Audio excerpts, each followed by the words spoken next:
नमस्कार दोस्तों, आप सभी लोगों का आपके अपने YouTube channel science with education पर बहुत बहुत स्वागत और अभिनंदन करता हूं। आशा करते हैं आप सभी लोग स्वस्थ होंगे, मस्त होंगे और अपनी तैयारी में पूरी तरीके से व्यस्त होंगे। तो पिछले क्लास में हम लोग पढ़ रहे थे कॉन्टिनेंट के बारे में, जिसमें एशिया कॉन्टिनेंट पढ़ रहे थे। एशिया कॉन्टिनेंट के जो महत्वपूर्ण देश हैं उनके बारे में हम लोग पढ़ रहे थे। तो पिछली क्लास में हम लोग श्रीलंका, अफगानिस्तान और म्यांमार के बारे में बात किए थे। आज की क्लास में हम लोग सबसे पहले चीन के बारे में पढ़ेंगे कि जो चीन की जो इम्पोर्टेंट पॉइंट है इनके बारे में पढ़ते हुए और समझते हुए आगे बढ़ेंगे। तो सबसे पहले हेडिंग डालिएगा चीन। अब चीन की अगर बात किया जाए तो चीन जो देश है वो जनसंख्या के आधार पर सबसे मतलब इसका जो जनसंख्या के आधार पर है इसका स्थान फर्स्ट स्थान है। तो सबसे पहले लिखिएगा कि जनसंख्या के आधार पर यह फर्स्ट स्थान है इसका। तो इसमें पहला पॉइंट लिखिएगा कि जनसंख्या के आधार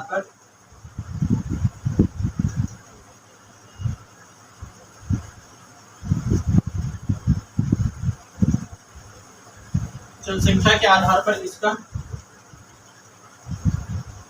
फर्स्ट स्थान है।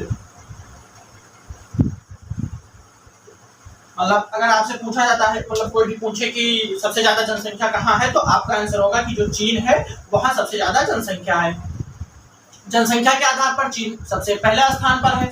अब इसमें समझिएगा नेक्स्ट पॉइंट की जो चीन है ये मतलब किस किस मामले में सबसे प्रथम स्थान पर है उत्पादन के मामले में। तो इसमें लिखिएगा पॉइंट करके कि तंबाकू, बाजरा, मूंगफली,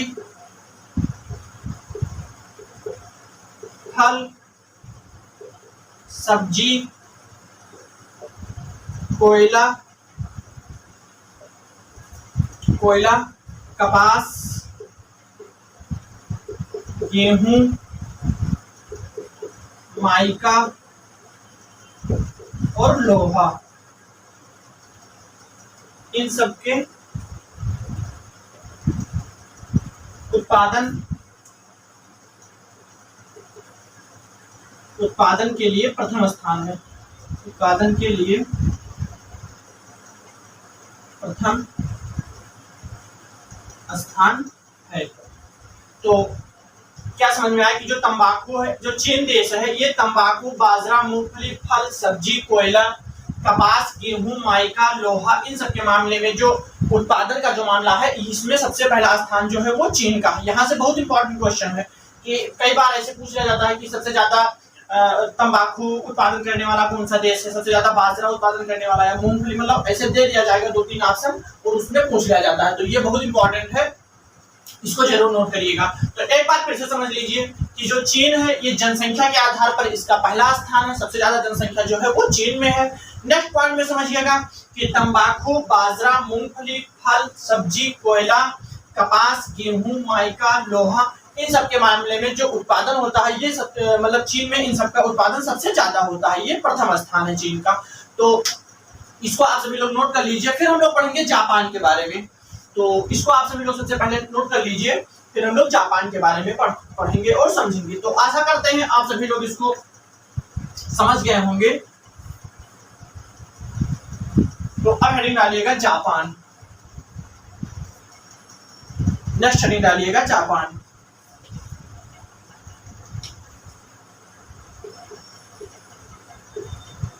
जापान में सबसे पहला पॉइंट लिखिएगा कि यह जो है ये एशिया का सबसे पूर्वी देश है। मतलब एशिया महाद्वीप जो है ये एशिया महाद्वीप का सबसे पूर्वी देश है। तो इसमें सबसे पहला पॉइंट लिखिएगा यह एशिया महाद्वीप का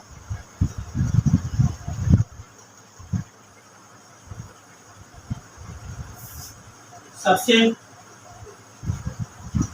पूर्वी देश है। पूर्वी देश है। और जो जापान है इसका पुराना नाम निप्पन था। तो इसमें लिख लीजिएगा कि इसका पुराना नाम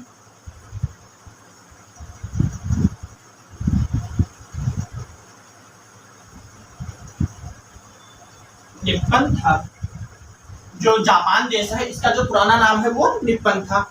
इसमें ये जो है ये एशिया महाद्वीप का सबसे पूर्वी देश है। अब यहाँ समझिएगा कि इसकी जो जलवायु है मतलब जापान की जो जलवायु है वो ब्रिटेन के समान है और इसीलिए इसे पूरब का ग्रेट ब्रिटेन कहा जाता है। तो इसमें नेक्स्ट पॉइंट लिखेगा,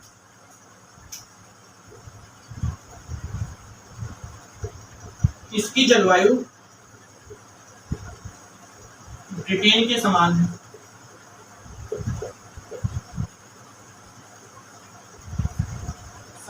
अतः इसे पूर्व का ग्रेट ब्रिटेन कहा जाता है। अतः इसे पूर्व का ग्रेट ब्रिटेन कहा जाता है। एक बार फिर से समझिएगा कि जो जापान है यह एशिया महाद्वीप का सबसे पूर्वी देश है। एशिया महाद्वीप का जो जापान है ये सबसे पूर्वी देश है। नेक्स्ट पॉइंट में समझिएगा कि इसका पुराना नाम जो है वो निप्पन था। जापान जो मतलब देश है इसका पुराना नाम था निप्पन और इसकी जो जलवायु है वो ब्रिटेन के समान है। ब्रिटेन के समान है इसीलिए इसे पूरब का ग्रेट ब्रिटेन कहा जाता है। जो मतलब जापान है इसे पूरब का ग्रेट ब्रिटेन कहा जाता है। अब अगर इसकी राजधानी की बात किया जाए तो इसकी राजधानी जो लिख लीजिएगा टोक्यो में है। जापान की जो राजधानी है वो टोक्यो में है। ठीक है, यहाँ से भी क्वेश्चन पूछ दिया जाता है कि कभी कभी रीजनिंग में मिल जाता है क्वेश्चन, 2-3 ऑप्शन दिया रहता है और उसमें पूछ लिया जाता है कि मतलब राजधानी और देश के नाम देकर पूछ लेता है। तो ये भी राजधानी भी मतलब जानना बहुत जरूरी है। तो जो टोक्यो की राजधानी है वो मतलब जापान की जो राजधानी है वो टोक्यो में है। तो इसको आप सभी लोग सबसे पहले नोट कर लीजिए, फिर इसके हम लोग द्वीप के बारे में समझेंगे। तो जो जापान है यहाँ पे 5 द्वीप है। तो सबसे पहले इसको पासा करते हैं, नोट कर लिए होंगे, फिर अभी समझते हैं।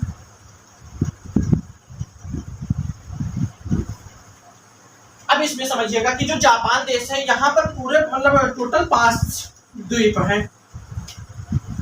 इसमें लिखेगा कि यहाँ पर 5 द्वीप। इसमें एक हेडिंग डालिएगा होंगू द्वीप। होंगू द्वीप, जो जापान देश है वो होंगू द्वीप पर ही टिका हुआ है। इसमें एक पॉइंट ये इंपॉर्टेंट है, नोट करिएगा कि जो जापान है इसमें लिखेगा कि इसी द्वीप पर जापान टिका हुआ है। जापान टिका हुआ है मतलब जो जापान देश है वो होंगू द्वीप पर ही टिका हुआ है। क्योंकि ये भी बहुत इंपॉर्टेंट होता है कि जो ऐसे पूछ लेता है कि जो जापान है वो किस द्वीप पर टिका हुआ है और 3-4 द्वीप का नाम देकर और एग्जाम में पूछ लिया जाता है। तो ये इंपॉर्टेंट मतलब नोट किया रहेगा कि जो होंगू द्वीप है इसी पे जापान जो है वो टिका हुआ है।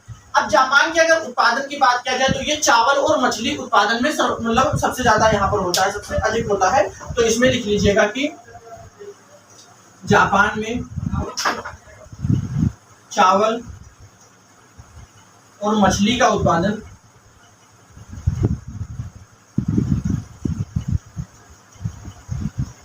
मछली का जो उत्पादन है वो सबसे अधिक होता है।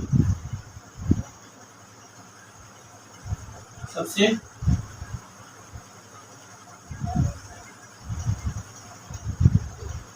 अधिक होता है। तो एक बार फिर से समझ लीजिएगा कि जो जापान है यहाँ पर टोटल 5 द्वीप हैं। जो होंगू द्वीप है तो जो पूरा जापान है वो होंगू द्वीप पर ही टिका हुआ है। जापान चावल और मछली के मतलब जापान में चावल और मछली का जो उत्पादन है वो सबसे ज्यादा होता है।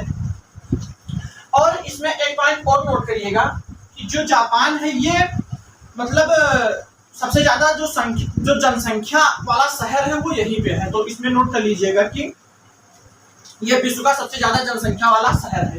तो सबसे पहले इसको नोट कर लिए होंगे आप लोग। इसी में एक पॉइंट और लिख लीजिएगा।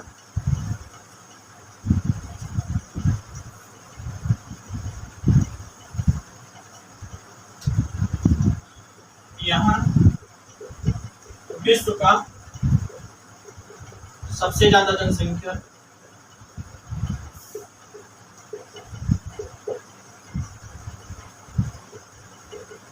जनसंख्या वाला शहर है। ये पॉइंट ध्यान में रखिएगा कि जो शहर की बात किया जाता है, अगर देश की बात किया जाता है तो सबसे पहला स्थान चीन का होगा।